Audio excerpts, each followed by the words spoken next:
जय भीम, जय भारत, जय संविधान। आज का ये विशेष लाइव एक दर्द, एक तकलीफ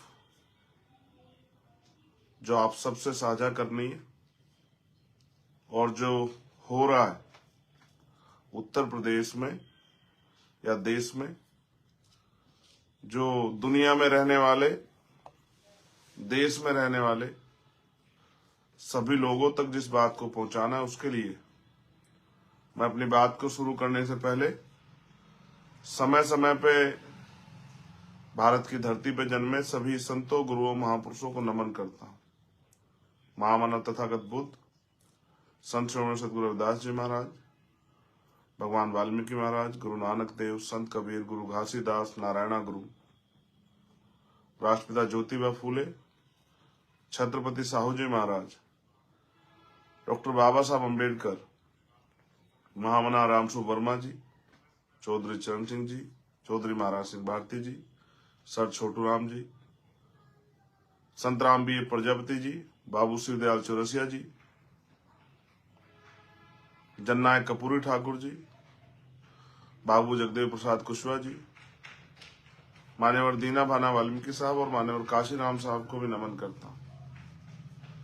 और भारत में रहने वाले हक वंचित समाज के लाखों पहरेदारों तक ये बात पहुंचाना चाहता हूं, जो शायद अभी भी किसी बड़ी घटना का इंतजार कर रहे हैं या इस वजह से चुप है कि ये घटना उनके विधानसभा, उनके जिले, उनके प्रदेश और उनके देश की नहीं। दो बातें अपनी बात शुरू करने से पहले। अन्याय करने वाले से अन्याय सहने वाला ज्यादा दोषी होता है। ये आपके लिए और उन सब के लिए जो अन्याय पे चुप है किसी ना किसी कारण से। और दूसरी बात ये, जो एक महान क्रांतिकारी ने कही, जिनका नाम था चे गुवेरा, कि मैंने कब्रिस्तान में उनकी कब्रें भी देखी जो सिर्फ इस वजह से नहीं लड़े अन्याय के खिलाफ कि कहीं वो मर ना जाए। जीवन और मृत्यु ये एक ऐसी सच्चाई है, जो व्यक्ति पैदा हुआ है उसको जाना है। अपने लिए हर कोई जीता है, पशु पक्षी जानवर, लेकिन अपने से आगे बढ़ के अपने परिवार के लिए भी वो सोच लेते हैं। लेकिन इंसानियत और इंसान जिसको कुदरत ने, आप जिस भी धर्म में और उसको जिस आधार पे मानते हैं, उस कुदरत ने इंसानों को समझ बूझ दी है, सोच दी है, दिमाग दिया है सोचने के लिए और ताकत दी है करने के लिए, कुछ करके दिखाने के लिए। सिर्फ अगर आप ताकतवर हैं, उसको जानने का अगर मैं प्रयास करूं कि ताकतवर किसे कहते हैं या बताने का प्रयास करूं, तो मैं मानता हूं ताकतवर वो व्यक्ति है जिसके संरक्षण में हर कमजोर आदमी अपने आप को ताकतवर महसूस करे, अपने आप को सुरक्षित महसूस करे। वो ताकतवर नहीं होता है जो ताकत के दम पे किसी से मारपीट करता है, जाति धर्म के नाम पे किसी को नुकसान पहुंचाता है, किसी की बहन बेटी का अपमान करता है, किसी बहन बेटी पर जुल्म करता है, गरीबों को सताता है। वो ताकतवर नहीं होता है। ताकतवर का मतलब है कि अगर वो ताकतवर वो इंसान वहां है तो कोई जालिम, कोई गलत व्यक्ति किसी कमजोर के साथ अन्याय नहीं करेगा। इसको मैं ताकत मानता हूं। और एक संत ने कहा कि सिर्फ सांसों का रुकना मौत नहीं होती, वो भी मर जाता है जिसका जमीर मर जाता है। मेरे हक वंचित समाज के पहरेदारों, ये देश 14 अगस्त को 1947 को अंग्रेजों के अधीन था। 15 अगस्त 1947 को आजादी मिली। 16 अगस्त को 17 अगस्त को क्या बदला, ये चर्चा का विषय है।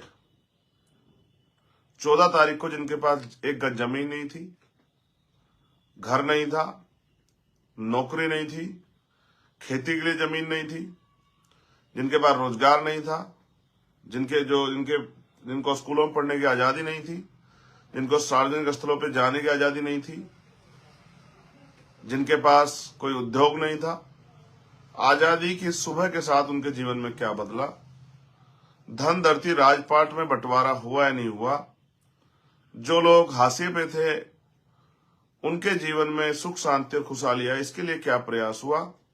और अगर 75 सालों में लोगों के पास घर भी नहीं बन पाए, पक्के गांव देहात में जाकर देखिए तो आपको एहसास होगा कि राजनीतिक व्यवस्था ने हमें क्या दिया है। मैं आज जो लोगों से वादे करता हूं वो हवाबाजी नहीं करता हूं। मैं राजनीतिक शक्ति को समझता हूं कि राजनीतिक शक्ति के जरिए कितने बड़े परिवर्तन हो सकते हैं। लेकिन मेरे सम्मानित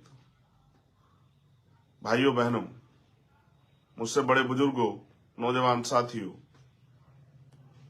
मैं रामपुर की घटना में अपनी बात रखूंगा। क्या हुआ रामपुर में? मीडिया ने एक नैरेटिव सेट किया, झूठ भी फैलाया कि दो पक्षों में झगड़ा हुआ। कोई दो पक्षों में झगड़ा नहीं हुआ।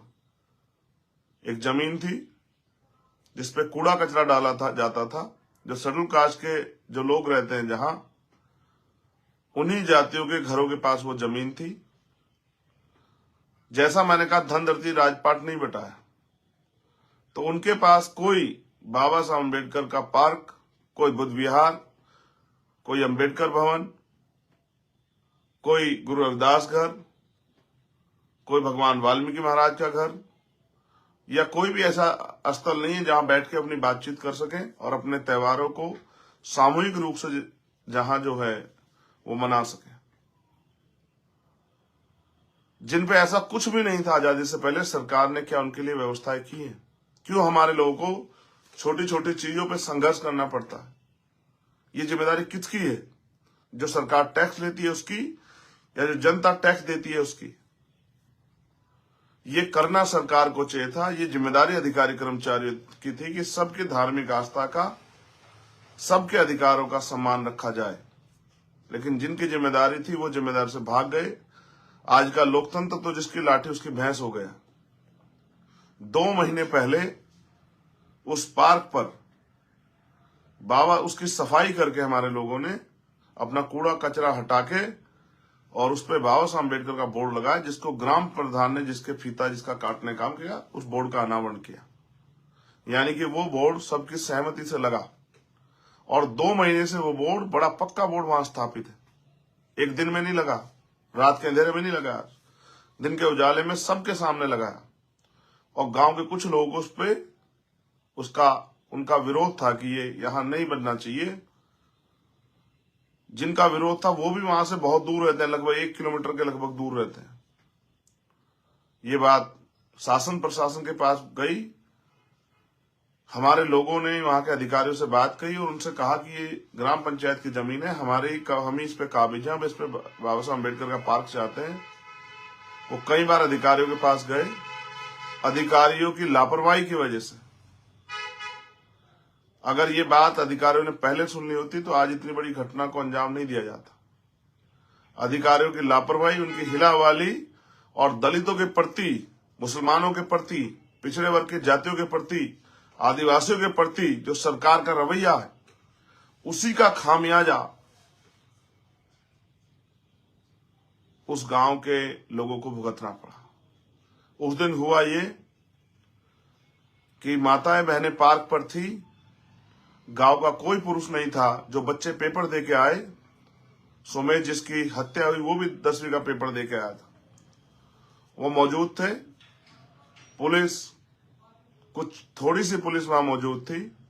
अचानक से अहंकार में एसडीएम साहब, जो है साहब कहना पड़ेगा क्योंकि अब बड़े अधिकारी हैं, एसडीएम साहब मौके पर आ जाते हैं। अधिकारी के ऊपर जिम्मेदारी होती है। अधिकारी मालिक नहीं होता है, अधिकारी कर्मचारी होता है, जनता का सेवक होता है। उसी जनता के टैक्स के पैसे से उसको तनख्वाह मिलती है, उसी से उसको खाने के लिए अच्छी रोटी और सुख सुविधाएं मिलती है, पद प्रतिष्ठा मिलती है, उन्हीं जनता की सेवा करने के लिए। आते एसडीएम साहब खाकी पहने हुए कर्मचारियों को आदेश देते हैं कि इनको हटाओ। जब महिलाओं को हटाया जाता है तो महिलाएं इसका विरोध करती हैं। आप जाकर देखेंगे, मैंने जाकर देखा है, वो रेतीली जमीन है, एक कंकड़ आपको नहीं मिलेगा वहां। महिलाएं वहां लाठी डंडे तलवार लेके नहीं खड़ी थी, उनको तो उम्मीद भी नहीं थी कि उनके साथ क्या होगा। और फिर पुलिस की लाठियां उन महिलाओं के शरीर पे पड़ती है, उनको पीटा जाता है, गलत जगह से छुआ जाता है, धक्के दिए जाते हैं। वो जो बच्चे उनके साथ खड़े थे वो विरोध का हिस्सा बनते हैं। आप महसूस कीजिए, लॉ एंड ऑर्डर मेंटेन के नाम पे जो तांडव वहां हुआ, नरसंहार जो हुआ वहां, उसको भी आप समझिए कि आपने कहीं नहीं देखा होगा। पूरे देश में हजारों घटनाएं हमने देखी हैं। बड़ी बड़ी जमीनों पे पूंजीपतियों ने कब्जा कर रखा है, दबंगों ने, ताकतवर लोगों ने कब्जा कर रखा है। वो एक एक गज जमीन नहीं छुटा सकती सरकार। इतनी पंचायत की जमीन जो है, ग्राम पंचायत की, दबी हुई है हर गांव में, कहीं 200 बीघे, कहीं 300 बीघे। लेकिन उस 1.5-2 बीघे जमीन पर, जो कि पहले से दलित उस पर काबिज थे, उस 1.5-2 बीघे जमीन के लिए गोली चलाई जाती है। निहत्थे दलितों पे, ये जलियांवाला बाग कांड जैसा है लगभग। गोली चलाई जाती है, एक बच्चे के सिर को चीर के गोली निकल जाती है फाड़ते हुए, और एक बच्चे को 2 टांग में गोली लगती है, एक को हाथ में लगती है। और ये होने के बाद भी पुलिस गोली चलाती है। 8-10 राउंड जो मुझे बताया गया गोली चली। जब उसके परिवार के लोग उस बच्चे को खींच के बाबा साहब के बोर्ड पर ले आते हैं, और जब अहंकारी एसडीएम को नौजवान 17 साल का खून में लथपथ बंद सांसें दिखाई देता, तो एसडीएम के पैर उखड़ जाते हैं, एसडीएम भाग जाता है। आपने देखा कोई एसडीएम नाम पद का कर्मचारी पत्थर उठा के महिला को पीटता है, और मैंने वीडियो भी जारी करवाई। आप देखिए किस तरह से जातिगत गालियां दी जा रही हैं, जैसे मन मना के ये सब चीजें की गई। फिर बड़े बड़े अधिकारी पहुंचते हैं, परिवार अड़ जाता है कि किसी भी कीमत पे हम डेड बॉडी नहीं उठने देंगे, हम अपने बच्चे को न्याय दिला के रहेंगे। अधिकारी जाके समझाते हैं, बात आगे बढ़ती है।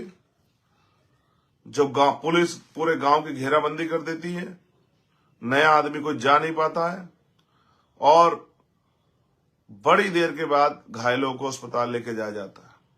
आपको जान के अचरज होगा कि सोमेश ने तो मौके पर दम तोड़ दिया, लेकिन अमित जो अस्पताल जाता है, उसके दोनों पैरों में गोली लगी हुई है, और यह बताया गया कि उसके पैर में गोली है, फंसी हुई है गोली। लेकिन आपको जान के अचरज होगा, मैंने कुछ देर पहले ट्वीट किया था, कुछ घंटे पहले, अभी तक अमित के पैर की गोली नहीं निकाली गई।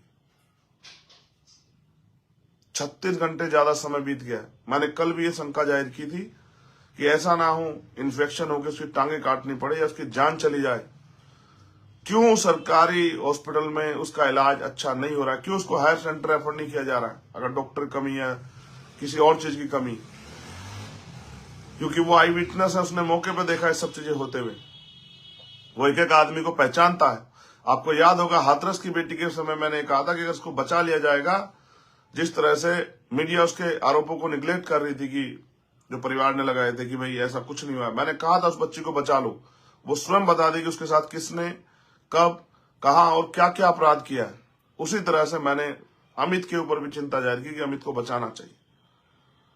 पुलिस परिवार को डरा धमका के, जैसा मुझे परिवार ने बताया कि डरा धमका के पुलिस ले जाती है, और अर्थी का सामान, अंतिम संस्कार का सामान भी अपने साथ लेके आती है। एक कपड़ा परिवार को नहीं डालने दिया पुलिस ने उस बच्चे के ऊपर, जिस बच्चे को मां ने 9 महीने पेट में पाल के रखा, और 17 साल का अपना खून, दूध रूपी खून पिला पिला के बड़ा किया। जिस पिता ने भूखे प्यासे रह के अपने बच्चे के लिए सपने देखे, वो पुलिसमैन बनना चाहता था, लेकिन उसको नहीं पता था कि उनके द्वारा दिए गए टैक्स के पैसे से जो गोली आएगी सरकार की, उसी गोली से, उसी पुलिस के जरिए उसको ये दुनिया छोड़नी पड़ेगी। ये जुल्म वहां हुआ। फिर आनन फानन में परिवार को समझा के, बुझा के, डरा के, परिवार ने तो मुझसे कहा कि जबरन हमें डरा के कराया गया, और उस बच्चे के शव को अंतिम संस्कार कर दिया गया। मां चीखती रही, बहन चीखती रही, भाई चीखते रहे। मुझे संभल में 3 घंटे ज्यादा डिटेन रखा गया। मैं लड़ता रहा कि मुझे जाना है, जाना है। फिर जब मैं वहां पहुंचा, मैंने परिवार से बात की, तब उन्होंने मुझे सारी बात बताई। आपको जान के बड़ा अचरज होगा कि नालायक कर्मचारी अधिकारियों का दिल तब भी नहीं पसीजा। उस एफआईआर में उनकी जो मांगे हैं, वो तो सीधे सच्चे लोग हैं, उन्होंने किसी के खिलाफ मुकदमा नहीं दर्ज कराया अब तक। उन मांगों को इस तरह से लिखा गया है, किसी एफआईआर में आपको पीड़ित परिवार के लिए जो मांगे समाज रखता है कि भाई इनको मुआवजा दिया जाए, इनके लिए ये किया जाए, इनको नौकरी दी जाए, ये पार्क बने, दोषी अधिकार, उसको एफआईआर में लिखा जाता है, एफआईआर की मजाक बनाने के, एफआईआर को कमजोर करने के लिए। अभी तक मुझे बिल्कुल अभी की जानकारी नहीं है कि क्या उस बच्चे की टांग से गोली निकली है, निकली। लेकिन अब कई बातें मेरे सामने ये है, आखिर किसके इशारे पे एसडीएम साहब ने गोली चलाने के आदेश दिए? आखिर वो क्या था? कोई धन का लालच था, किसी पद का लालच था, किसी नेता ने उनको फोन करके करने कहा? इसलिए मैंने न्यायिक जांच की मांग की, और आज मैंने सीबीआई जांच की मांग की, सुप्रीम कोर्ट या हाई कोर्ट के किसी जज की निगरानी में। क्योंकि जो लोग आज ये कह रहे हैं कि वहां जबरदस्ती वो कर दिया, जमीन पे वो कर दिया, सच सामने आना चाहिए। वो तब आएगा कि किसकी गलती और किसके इशारे पे ये हुआ। किन नेताओं के फोन उस अधिकारी को गए, वहां के एसएसपी को गए, वहां के एसपी को गए, सीओ को गए, थानेदार को गए, उन चौकियों के लोगों को गए। आखिर कॉल डिटेल पता लगनी चाहिए, किन से वो बात कर रहे थे जिनके आदेश पे उन्होंने तत्काल गोली चलाने का आदेश दे दिया। ये घोर लापरवाही। और क्यों, जब दलितों, पिछड़ों, मुसलमानों, आदिवासियों की बात होती है, सिखों की बात होती है, बौद्धिस्टों, ईसाइयों की बात, कब तब पुलिस के बंदूक में इतना जोर कहां से आ जाता है कि वो सीधी सर में गोली मारते हैं? ये सवाल, और इन सब के सवालों के जवाब तब मिलेंगे जब इस घटना की सीबीआई जांच होगी, फेयर जांच। आप महसूस कीजिए, मैंने जो मांगे उठाई हैं वहां परिवार की मांग नहीं, हमारी सबकी मांगे हैं कि मुख्यमंत्री जी कहते हैं कि सबका साथ, सबका विकास, सबका विश्वास। तो ऐसी ही घटना लखनऊ में हुई, लखनऊ में ऐसी घटना हुई और पुलिस वाले ने एक कर्मचारी को गोली मारी जो प्राइवेट कर्मचारी था। 50 लाख रुपए की नौकरी, एक सरकारी मुआवजा दिया सरकार ने, 50 लाख रुपए, और एक सरकारी नौकरी दी सरकार ने, क्लास 1 की सरकारी नौकरी। और ऐसी घटना गोरखपुर में हुई, होटल में एक व्यापारी को पुलिस ने मार दिया। पहले पुलिस बचाव करती रही और बाद में मानना पड़ा कि जो अपराध हमसे हुआ। 50 लाख रुपए शायद, और एक सरकारी नौकरी उस परिवार को दी। इसलिए मैंने मांग की कि ये भी पुलिस की गोली द्वारा हत्या हुई है, इस परिवार को भी जब न्याय सबके लिए समान होना चाहिए, तो ये भाजपा का चाल चित्र देखने का समय आ गया है कि वो इस परिवार की क्या मदद करती है। क्या वो इस परिवार को मुख्यमंत्री 50 लाख रुपए और एक सरकारी नौकरी देंगे? क्या उन अधिकारियों पे कार्रवाई होगी? क्या उन पुलिस कर्मियों पे कार्रवाई होगी? ये सब देखने का विषय। आपको जान के आश्चर्य होगा, अभी तक 302 का एक आरोपी गिरफ्तार नहीं हुआ। सभी आरोपी वहीं अस्पतालों में खुलेआम घूम रहे हैं, दहशत का माहौल बना रहे हैं।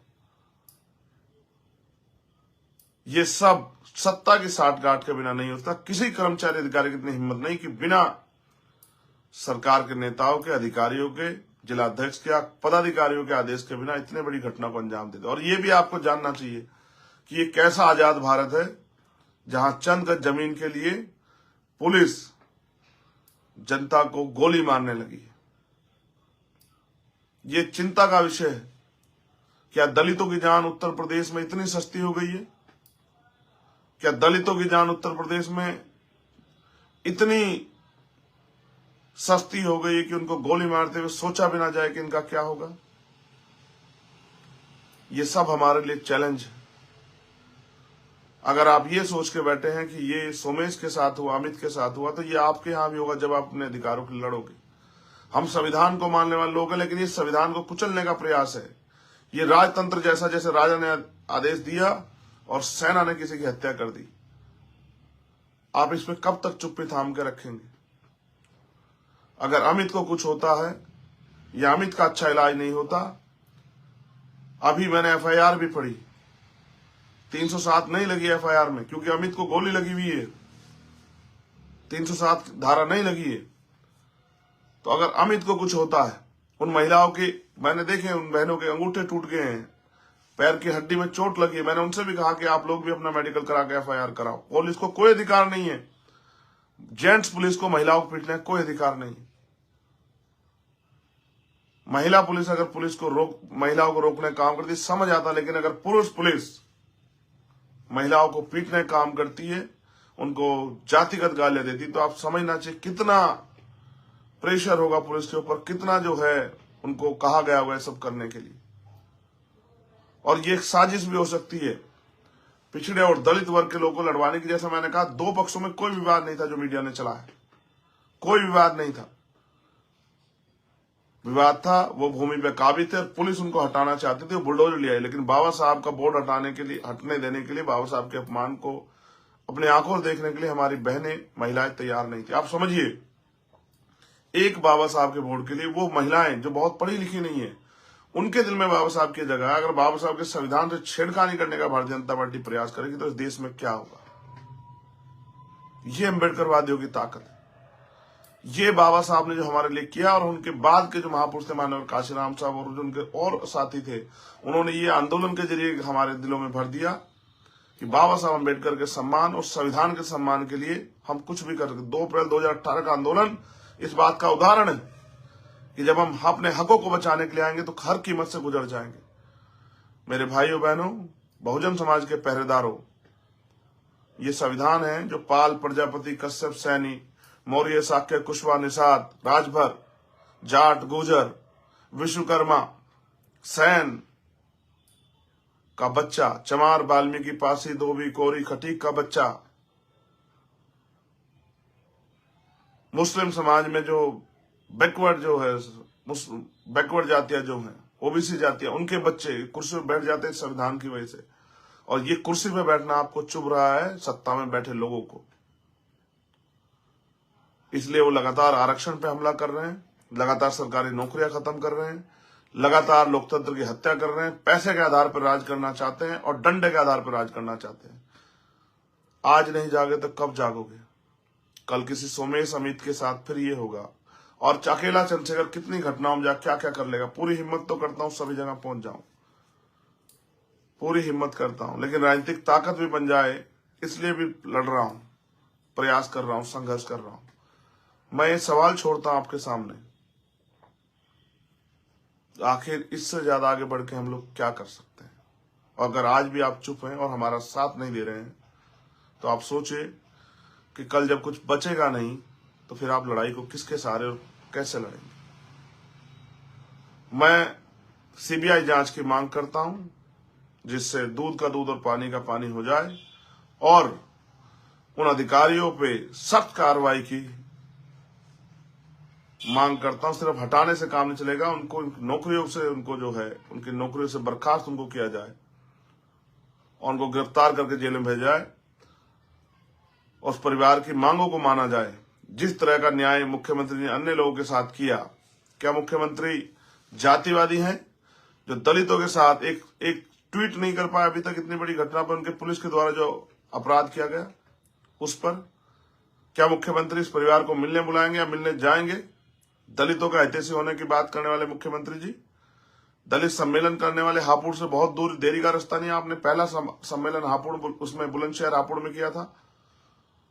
क्या आप जाएंगे परिवार से मिलने? क्या आप उनके आंसू पूछेंगे? उनके घर खाना खाने का दिखावा करने वाले मुख्यमंत्री जी, प्रधानमंत्री जी, क्या आप दलितों के आंसू पूछोगे? ये कहने वाले कि दलितों को मत मारो, मुझे मार लो, ये बातें करने वाले प्रधानमंत्री जी, क्या आपका दिल पसीजा? जब 17 साल के बच्चे के साथ खून की होली आपकी उत्तर प्रदेश की डबल इंजन की सरकार की पुलिस ने खेली, उस मां को आप जवाब दे पाएंगे? उस बहन को जिसने अपना भाई खो दिया उसको जवाब दे पाएंगे? उसके पिता को जवाब दे पाएंगे? रोज ये घटनाएं होती हैं, रोज होती हैं। मैं सब पे नहीं जा सकता, मगर मैं आपसे पूछना चाहता हूं कि अपने देश में क्या हम दसवें दर्जे के नागरिक नहीं हो गए? क्या हम इस देश में संविधान के रहते इस जुल्म को सहने के लिए मजबूर नहीं हो रहे? और अगर हो रहे हैं तो फिर जागिए, इस अन्याय के खिलाफ बोलिए। अगर आप भाजपा में भी हैं, भाजपा किसी मोर्चे के सदस्य हैं, भाजपा में आप MP MLA मंत्री हैं, तो अगर वास्तविकता में आपका जमीर जिंदा है, आप वास्तविकता में समाज के हित से तो बोलिए। और अगर आप नहीं बोल सकते तो आपको कोई अधिकार नहीं है कि बाबा साहब अम्बेडकर के द्वारा दिए गए अधिकारों पे, उनकी हिस्सेदारी पे काबिज होके आप उनके पिछलग्गू, उनके पिट्ठू बन के समाज की पीठ में छुरा घोंपें। आप जिस भी दल में हैं, इस अन्याय के खिलाफ बोलिए, बोलने की हिम्मत जुटाइए। CBI इनकम टैक्स का डर छोड़िए। समाज को हमारे बड़े नेताओं की जरूरत है। मैं जितनी हिम्मत भी हमारे में आजाद समाज पार्टी वो जुटा रहे हैं, लेकिन जो बड़े नाम वाले नेता, मैं उनसे भी कहूंगा कि आज समय है उस समाज के साथ खड़े होगा जिस समाज ने आपको ताकत दी, जो समाज आपकी आवाज बना, जिस समाज की वजह से आप कुर्सी बैठे। उनके बच्चों को, उनकी बेटियों को, उनके बेटों को, उनकी पत्नियों को, उनके परिवार के लोगों को, बुजुर्गों को आज आपकी जरूरत है। आज आपकी चुप्पी उत्तर प्रदेश और देश में दलितों के दमन का कारण बन रही है। यह अन्याय कितने दिन चलेगा? दलितों की हत्याएं कब तक होंगी? पिछड़े मुसलमानों आदिवासियों की हत्याएं कब तक होंगी? इसका जवाब भी उत्तर प्रदेश और केंद्र की डबल इंजन की सरकार को देना चाहिए। आखिर आजादी के बाद अब तक हमें मिला क्या है? आज तक हम पे, मैं लौटा जब उस गांव से, उसके बराबर वाले गांव में, मेरे नाम याद है, कपरानी का मजरा, दौड़ के आए लोग, मेरी माँ बहनें दौड़ के आए, और मैंने पूछा रोजगार क्या है, तो मजदूरी। आने वाले समय में तो आज तो 20 आदमियों का काम एक मशीन कर देती है, सारी मजदूरी खत्म हो जाएगी। तो क्या मेरे लोग इस देश में भूखे नंगे रहेंगे? पक्के मकान भी अभी तक नहीं बने उन लोगों के। तो आपकी राजनीति ने, आपकी राजनीतिक व्यवस्था ने इस देश के दलितों, पिछड़ों, आदिवासी, मुसलमानों को दिया क्या है? आपको इसका जवाब देना पड़ेगा। आज नौजवान दुखी है बेरोजगारी की मार से, महंगाई की मार से, गरीब दुखी है, किसान दुखी है, फसलों के दाम नहीं मिल रहे, किसान आंदोलन कर रहा है, व्यापारी दुखी है, छोटा व्यापार खत्म होता जा रहा है। आप पूंजीपतियों के दलाल बन गए हो। भाजपा के नेता 15-15, 14-14 लाख करोड़ रुपए उनके माफ करते हो। गरीब के 5,000 रुपए के बिल पर उसका कनेक्शन काट के उसको मुकदमा लिख के जेल भेजते हो। किसान सुसाइड करता है, नौजवान सुसाइड करता है, पेपर भर्ती लीक होते हैं। ये कौन सा लोकतंत्र है जिसमें अपनी बात को कहने की आजादी भी नहीं? और जिन पे नहीं है वो किन से कहेंगे? जमीन आकाश से थोड़ा ही पैदा होगी। हमारी भी आस्था है, हमारा भी धर्म है, हमारा विश्वास है, इस मुल्क में हमारी भी हैसियत है, हम भी इसमें टैक्स देते हैं। क्या हम इंसान नहीं? क्या हमें कुचला जाएगा? कितने कितने सोमेश अमित की हत्या के बाद जाएंगे मेरे लोग? अभी भी समय है। जब सब मिट जाएगा तब क्या करोगे? मैं वो कहानी आपको सुनाता हूं, अक्सर सुनाता हूं अपने लोगों को, कि एक जंगल जल रहा था। उस जंगल में एक चिड़िया थी और बड़े बड़े जानवर थे। चिड़िया ने जंगल जलते देखा। वो चिड़िया दौड़ के जाती, चोंच में पानी भर के लाती, आग को बुझाने का प्रयास करती। एक बड़ा सा पशु बैठ के तमाशा देख रहा था। उस पशु ने कहा कि चिड़िया, हंसते हुए कहा, चिड़िया जल जाओगी, आग नहीं बुझेगी। तो चिड़िया ने जो जवाब दिया सुनने लायक था कि हाँ मुझे पता है मैं जल जाऊंगी, हाँ मुझे पता है कि मेरे प्रयास से शायद ही आग ना बुझे, लेकिन इस जंगल का इतिहास लिखा जाएगा तो मेरी गिनती वफादारों में होगी, पहरेदारों में होगी, सिपाहियों में होगी, हमदर्दों में होगी, और तेरी गिनती गद्दारों में होगी। मैं आपको पूछना चाहता हूं, जब बाबा साहब का संविधान खत्म हो जाएगा, लोकतंत्र खत्म हो जाएगा, वोट देने का अधिकार खत्म हो जाएगा, तो आपकी बस्ती में कोई पैर रखने आएगा क्या? आपकी सुनवाई कोई करेगा क्या? हमारे पढ़े लिखे नौजवान बेरोजगार घूम रहे हैं, बैकलॉग भरा नहीं जा रहा है। प्रमोशन रिजर्वेशन सुप्रीम कोर्ट ने कहा है कि SC/ST के लोगों को मिलना चाहिए। मैं तो चाहता हूं OBC के लोगों को मिले, लेकिन कौन सी सरकार दे रही है? आप पिछड़े दलित वर्ग के लोग, आदिवासी लोग भाजपा को अपना हितैषी मानने का की गलती कर रहे हो। ये वही भाजपा है, ये वही आरएसएस के लोग हैं जिन्होंने जिंदा रहते बाबा साहब अम्बेडकर की सब यात्रा निकाली। हाँ, मुझे पता है इस जुल्म के खिलाफ इतनी ताकत और आवाज बनने का खामियाजा मुझे भुगतना पड़ता है, मुझे जेल जाना पड़ता है, मेरी पीठ पर लाठियां पड़ती है, मुझे जुल्म सहना पड़ता है, जेलों में रातें काटनी पड़ती हैं, अन्याय सहना पड़ता है, और जब मैं चुप नहीं होता तो मेरे ऊपर गोली चला जाती है। लेकिन हो सकता है कल फिर गोली चले, हो सकता है 10 दिन बाद फिर गोली चले, हो सकता है मैं मारा जाऊं, लेकिन मैं इस अन्याय के खिलाफ चुप रह जाऊं, ये मैंने नहीं सीखा है। अगर मैं भी औरों की तरह राजनीति पैसों के लिए, पावर के लिए, सुख सुविधाओं के लिए करता, MP MLA के लिए बनने के लिए करता, तो शायद कभी का जमीर का सौदा कर लेता। लेकिन मैंने इस बात को इसलिए समझा कि जब मैंने अपने पिता को अपने हाथों में मैंने दम तोड़ दिया मेरे पिता ने, तब मुझे समझ आया कि पॉलिटिकल पावर क्या है। उस समय राजनीतिक शक्ति मेरे पास होती या कोई राजनीतिक शक्ति वाला व्यक्ति मुझसे जुड़ा होता तो शायद मेरे पिता मेरी आज जिंदा होते।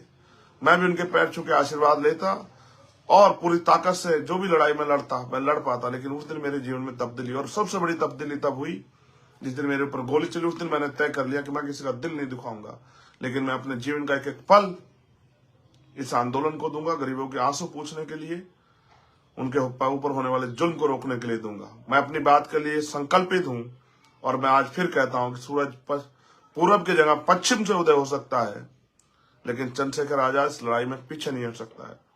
मैं आपसे भी अपील करता हूं कि इस लड़ाई में हमारा साथ दीजिए। मैं आपसे भी कहता हूं कि जुल्म के खिलाफ लड़ने में आप हमारी हिमायत कीजिए। अगर साथ भी नहीं देते तो कम से कम बोलिए, जो जुल्म करने वाले के हाथ रुके, उसकी ताकत कमजोर पड़े। ये लोकतंत्र है, यहाँ जनता के पास ताकत है। आप तय करते हो कि कौन कौन ताकतवर होगा, कौन कमजोर होगा। आपकी चुप्पी कल और लोगों का खून बहाएगी। आपकी चुप्पी इस देश को जो बेचने वाले लोग हैं उनको ताकत देगी, और आप अगर बोलने लगे तो हमारा लोकतंत्र और संविधान भी बचेगा। आपकी वो एकजुट होना पड़ेगा। मैं अपने कर्मचारी साथियों से भी कहता हूं, मैं जहां नगीना में लड़ रहा हूं वहां मुझे आपकी मदद की जरूरत है। आपके दोस्त रिश्तेदार साथी वहां रहते होंगे।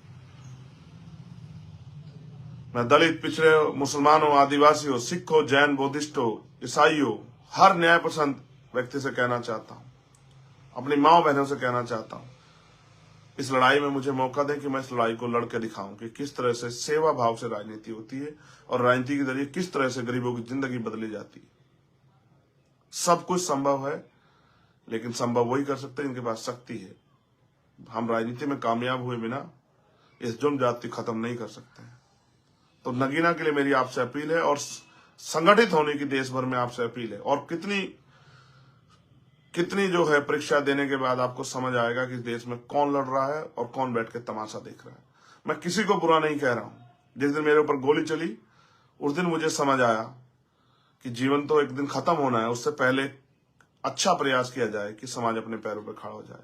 मैं एक एक व्यक्ति को जो फील्ड में मिलता है उसको भी समझाता हूं, जहां सैकड़ों लोग होते हैं, हजारों, उनको भी समझाता हूं कि इस देश में अगर जीना है तो राजनीतिक शक्ति कितनी जरूरी है और जागरूक होना कितना जरूरी है।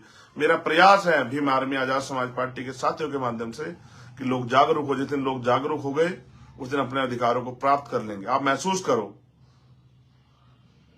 इतने लोगों की जिंदगी बदल गई बाबा साहब अम्बेडकर संविधान देखिए। संविधान नहीं रहेगा तो हमारी आजादी का क्या होगा? हम किस बात का इंतजार कर रहे हैं? इस जुल्म को रोकने के लिए बोलना सीखिए, लोगों को जागरूक करना सीखिए।